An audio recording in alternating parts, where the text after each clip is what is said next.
இன்னும் யாரா இருப்பாருன்னா அப்படியே காவல்யமா விலகக்கூடிய மதுரை வீரசாமி அவரே இந்த முதலே வந்து பதிய பண்ண இன்னும் யாரா இருப்பாருன்னா 7 கன்னிமார்கள் தாயே கன்னியம்மா உனக்கு 5 குடியல்லோ அனையுதம்மா பாடாரே உனக்கு 6 குடியல்லோ அனையுதம்மா பாடாரே உனக்கு 7 குடியல்லோ இறையுதம்மா பாடாரே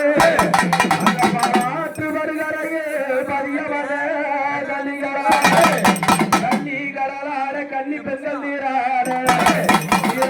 நீர் குளிக்க நீலவண்ண பொட்டமைய தங்க யாரா 5 2 7 போற